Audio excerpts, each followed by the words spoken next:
പരിശുദ്ധ അമ്മയ്ക്കും തിരുക്കുമാരനും കോടാനുകോടി നന്ദി പറയുന്നു. എൻ്റെ പേര് സിന്ധു ഡെൽസൺ, ഹസ്ബൻഡിൻ്റെ പേര് CC ഡെൽസൺ. വളരെ സന്തോഷത്തോടുകൂടിയാണ് ഞാൻ ഇന്നിവിടെ സാക്ഷ്യം പറയാൻ നിൽക്കുന്നത്. ഞാൻ 2019 മാർച്ച് 19 ആദ്യമായി ഉടമ്പടി എടുത്തത്. അതിനുശേഷം 2 സാക്ഷ്യങ്ങൾ ഈ പരിശുദ്ധ അൾത്താരയിൽ ഞാൻ പറഞ്ഞു. ഇത് 3ാമത്തെ എൻ്റെ സാക്ഷ്യമാണ്. ഒരുപാട് സന്തോഷത്തോടുകൂടിയാണ് ഞാൻ ഇവിടെ നിൽക്കുന്നത്. എൻ്റെ സാക്ഷ്യത്തിൽ ഞാൻ ഇവിടെ തുടങ്ങുകയാണ്. ആദ്യമായിട്ട് എനിക്ക് മാതാവിനെ 24 മണിക്കൂർ ഞാൻ മാതാവിൻ്റെ ഭക്തിയാണ്. അപ്പോൾ എനിക്ക് ചെറുതായിട്ടൊക്കെ ഞാൻ പാട്ട് പാടും. അപ്പോൾ ആ സമയത്താണ് എനിക്ക് വെറുതെ ഒരു ദിവസം ഇരുന്നപ്പോൾ മാതാവിനെക്കുറിച്ച് എനിക്ക് ആ ഒരു 5-6 ലൈൻ എനിക്ക് ഇങ്ങനെ വന്നു എൻ്റെ മനസ്സിൽ. അപ്പം ഞാൻ അത് ഓടിപ്പോയി അത് എഴുതി വെച്ചിട്ട് എൻ്റെ മനസ്സിൽ തോന്നണ ഒരു ട്യൂൺ ഇട്ടിട്ട് ഞാനത് പാടി. മോൻ മ്യൂസിഷ്യനാണ്. അപ്പോൾ ഞാൻ അവനോട് പറഞ്ഞു, എനിക്കിത് കവർ സോങ് ചെയ്ത് റീല് ചെയ്ത് മാതാവിനെക്കുറിച്ച് എല്ലാവരും അറിയണം. അപ്പോൾ എനിക്ക് മോൻ അത് ചെയ്തു തരണം എന്ന് പറഞ്ഞു. അവൻ അതിലുള്ള കുറവുകളൊക്കെ തിരുത്തി എന്നോട് പറഞ്ഞു തീർച്ചയായിട്ടും ചെയ്യാമെന്ന് പറഞ്ഞു. അപ്പോൾ അതിന് ബാക്ക്ഗ്രൗണ്ട് മ്യൂസിക്കും എല്ലാം അതൊക്കെ റെഡിയാക്കി. എനിക്ക് പാടാനുള്ളൊരു സമയം സ്റ്റുഡിയോ ഒക്കെ റെഡിയാക്കണമല്ലോ. അപ്പോൾ അതിന് വേണ്ടി വെയിറ്റ് ചെയ്യണ സമയത്താണ് ഒക്ടോബർ 26 എൻ്റെ ബർത്ത്ഡേ ആയിരുന്നു. അപ്പോൾ എല്ലാവരും സാക്ഷ്യത്തിൽ പറയുമല്ലോ ഞങ്ങൾക്ക് ഇന്ന ഗിഫ്റ്റ് കിട്ടി എന്നൊക്കെ. അപ്പോൾ ഞാനും പറഞ്ഞു, മാതാവേ എനിക്കും അങ്ങനെ ഒരു ആഗ്രഹമുണ്ട്, ഗിഫ്റ്റ് വേണമെന്ന്. അപ്പോൾ എനിക്കെന്ത് ഗിഫ്റ്റാത്തായിരുന്നേ ഒക്ടോബർ 26 എന്ന് പറഞ്ഞു.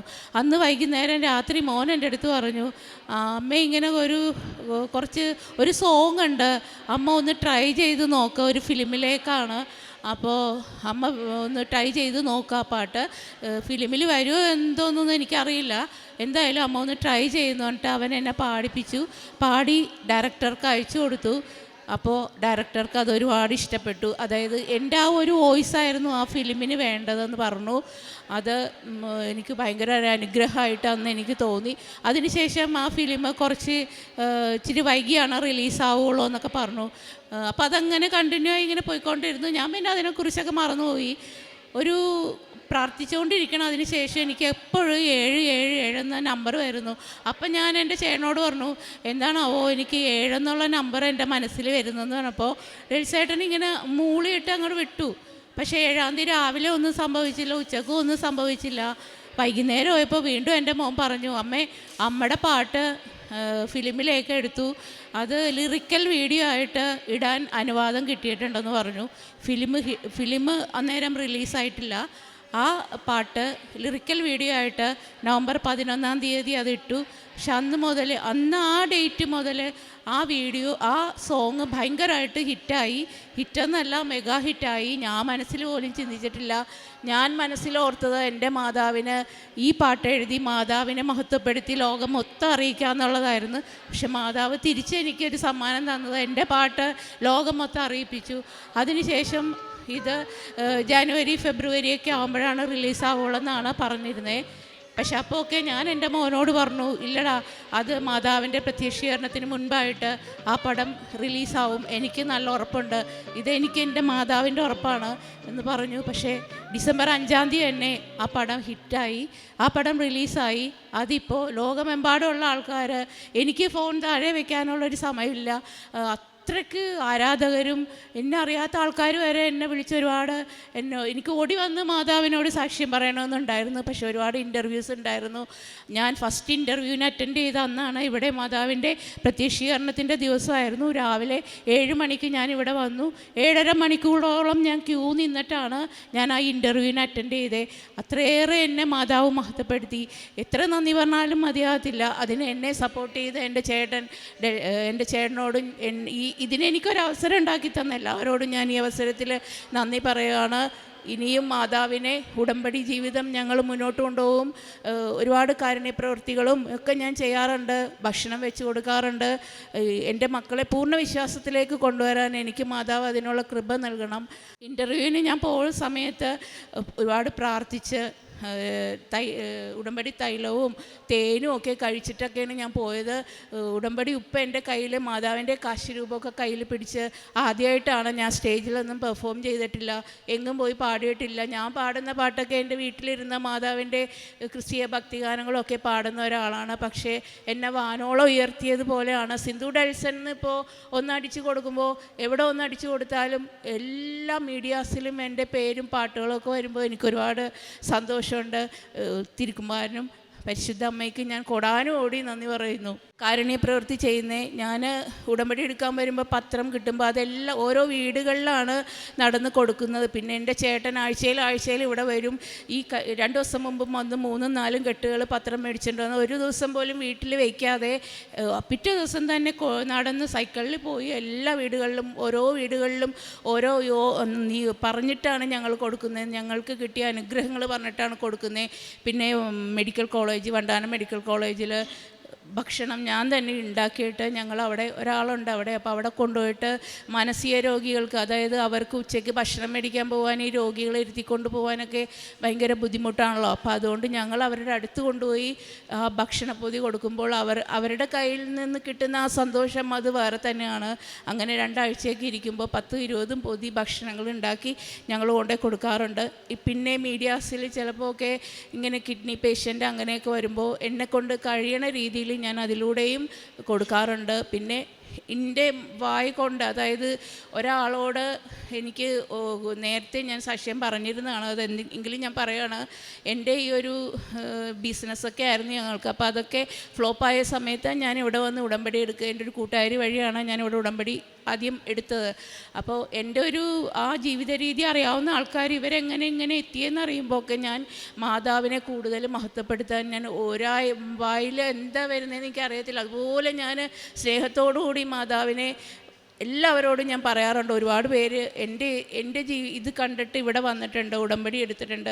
അവർക്കും രോഗസൗഖ്യം കിട്ടിയിട്ടുണ്ട്. ഞാൻ വയ്യാത്ത ചേട്ടനാണെങ്കിൽ വയ്യാതെ പത്രം കൊടുക്കാൻ പോകുമ്പോൾ ആരെങ്കിലുമൊക്കെ വയ്യാതെ ഉണ്ടെന്നുണ്ടെങ്കിൽ അവരുടെ അടുത്ത് പോയി പ്രാർത്ഥിച്ച് അവർക്ക് തൈലോട്ട് പ്രാർത്ഥിച്ച് കൊടുക്കും. ഭയങ്കര ഇതാണ്. എൻ്റെ ചേട്ടനാണ് എന്നേക്കാൾ കൂടുതൽ ആത്മീയതയിൽ, ഞങ്ങൾ കുടുംബത്തോടെ പ്രാർത്ഥന എല്ലാം ഉണ്ട്. അപ്പോൾ ഇനിയും ഉടമ്പടിയിൽ ജീവിക്കാനും ഉടമ്പടിയോടെ ഞങ്ങൾക്ക് മുന്നോട്ട് കൊണ്ടുപോകാനും ഞങ്ങളെ കൂടുതൽ ആത്മീയതയിൽ വളർത്തുവാനും സഹായിക്കണമെന്ന് ഞാൻ മാതാവിനോടും പരിശുദ്ധ യേശുപ്പച്ചനോടും 1000 നന്ദി. ആത്മീയമായിട്ടെന്ന് പറയാനാണെന്നുണ്ടെങ്കിൽ ഞങ്ങൾ ആഴ്ചയിൽ ഞാൻ കുമ്പസാരിക്കും, പിന്നെ ബൈബിള് വായിക്കും. മറ്റുള്ള പത്രം കൊടുക്കുക എന്ന് പറഞ്ഞു കഴിഞ്ഞാൽ എനിക്കൊരു മടിയില്ല. എനിക്ക് തോന്നുന്നു ഒരു 100 കെട്ട് പത്രം ഞാൻ കൊടുത്തിട്ടുണ്ടാവുമെന്ന് എനിക്ക് തോന്നുന്നത്. ഞാനിപ്പോൾ 7ാമത്തെ ഉടമ്പടിയാണ് പുതുക്കിയത്. അതിൻ്റെ ഉള്ളിൽ അത്രയും പത്രം ഞാൻ കൊടുത്തിട്ടുണ്ട്. പിന്നെ രോഗികളായിരുന്നു. ഇപ്പോൾ കഴിഞ്ഞ പ്രാവശ്യം ഞാൻ പുതുക്കിയപ്പോൾ ഞാനൊരു വണ്ടാനം മെഡിക്കൽ കോളേജിൽ ഒരു കേബിളിൻ്റെ വർക്ക് പോകണ ഒരു പയ്യൻ, അവൻ ഷോക്കടിച്ചിട്ട് അരയ്ക്ക് താഴെ തളർന്ന് കിടക്കുകയായിരുന്നു. അപ്പോൾ ആ മകൻ്റെ ആണ് ഞാൻ കഴിഞ്ഞ പ്രാവശ്യം നിയോഗം വെച്ചത്. അപ്പോൾ ആ മകന് വേണ്ടി നിങ്ങളെല്ലാവരും പ്രാർത്ഥിക്കണം. അതുപോലെ രോഗികളെ കാണാൻ പോകുമ്പോഴും ഒരു വീട്ടിലെ ഒരു മോൻ സ്ട്രോക്ക് വന്ന് തളർന്ന് ഒരു ഇടത്തെ കൈയും കാലും തളർന്നിരിക്കുകയാണ്. ആ മകനും നമ്മൾ അങ്ങനെ ആ മകനും വേണ്ടി നിങ്ങൾ പ്രാർത്ഥിക്കണം. അതൊക്കെ നമ്മൾ നിയോഗത്തിൽ വെച്ചിട്ടുള്ളതാണ്.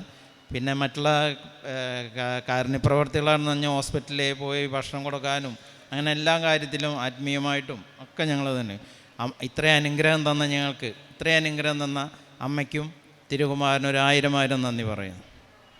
കർത്താവ് നിന്നെ നിരന്തരം നയിക്കും. മരുഭൂമിയിൽ നിനക്ക് സമൃദ്ധി നൽകും. നിന്റെ അസ്ഥികളെ ബലപ്പെടുത്തും. നനച്ചു വളർത്തിയ പൂന്തോട്ടവും വറ്റാത്ത നീരുറവയും പോലെയാകും നീ. യെശയ്യാ പ്രവാചകൻ്റെ പുസ്തകത്തിൽ 58-ാം അധ്യായം 11-ാം തിരുവചനമാണ് നാം കേട്ടത്. സിന്ധു എന്ന മകളുടെയും കുടുംബത്തിൻ്റെയും പ്രത്യക്ഷീകരണ ഉടമ്പടി ജീവിതത്തിൻ്റെ ഒരു വലിയൊരു ദൈവാനുഭവമാണ്, സാക്ഷ്യമാണ് നാം ഇപ്പോൾ കേട്ടത്. ദൈവം നമ്മെ നിരന്തരം നയിക്കുന്ന വഴികളും ശരിയായ പാത കാണിച്ചു തരുന്നതുമാണ് ഉടമ്പടി ജീവിതത്തിൽ നയിക്കുന്ന മക്കളുടെ ജീവിതത്തിൽ നമുക്ക് കാണുവാൻ സാധിക്കുന്നത്. ദൈവത്തിൻ്റെ കരുതലുകളും ഈ മകൾ പറഞ്ഞതുപോലെ ആദ്യം പരിശുദ്ധ അമ്മയെ മഹത്വപ്പെടുത്തുവാനായിട്ടും ഈശോയെ സാക്ഷ്യപ്പെടുത്തുവാനുമായിട്ടാണ് ഈ മകൾ ആദ്യം പാട്ട് എഴുതിയത്. പരിശുദ്ധ അമ്മയുടെ ഒരു നല്ല പാട്ടാണ് കൃപാമതിയെ കൃപാമതിയെ എന്നുള്ളൊരു പാട്ട്.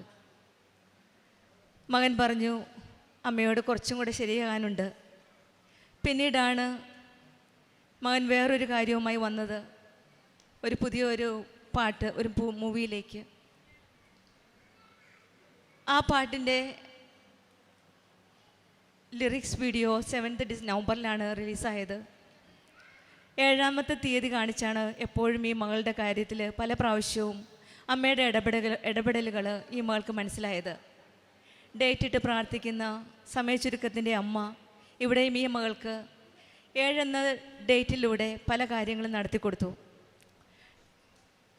ഒക്ടോബർ 26-ാം തീയതി ജന്മദിനത്തിന് പോലും അമ്മയോട് ഒരു ഗിഫ്റ്റ് ചോദിച്ചിരുന്നു. ആ ഗിഫ്റ്റും അമ്മ കൊടുക്കാൻ മറന്നില്ല. ഫസ്റ്റ് ഇൻ്റർവ്യൂ ഡിസംബർ 7-ാം തീയതി ആയിരുന്നു.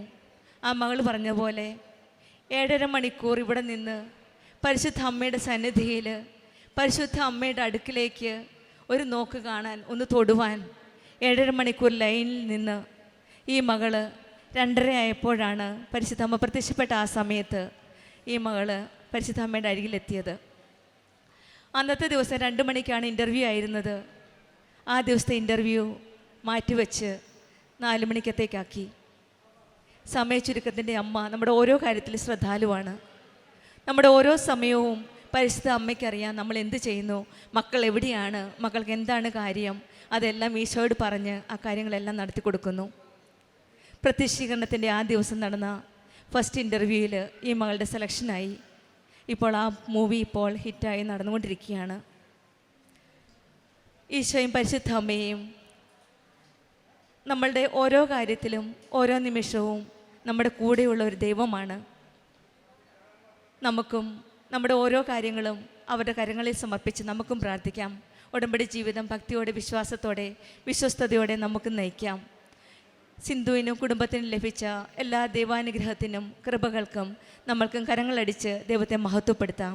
യേശുവേ നന്ദി, യേശുവേ സ്തുതി. അത്യപൂർവ ദൈവാനുഭവങ്ങൾ ഇനി നിങ്ങൾക്കും സ്വന്തം. ഈ യൂട്യൂബ് ചാനൽ ഇതുവരെ സബ്സ്ക്രൈബ് ചെയ്തിട്ടില്ലെങ്കിൽ ഇപ്പോൾ തന്നെ സബ്സ്ക്രൈബ് ചെയ്യുക. ഈ വീഡിയോ ഇപ്പോൾ തന്നെ നിങ്ങളുടെ സുഹൃത്തുക്കൾക്ക് ഷെയർ ചെയ്തുകൊണ്ട് കർത്താവിൻ്റെ പ്രേക്ഷിതരാകുക.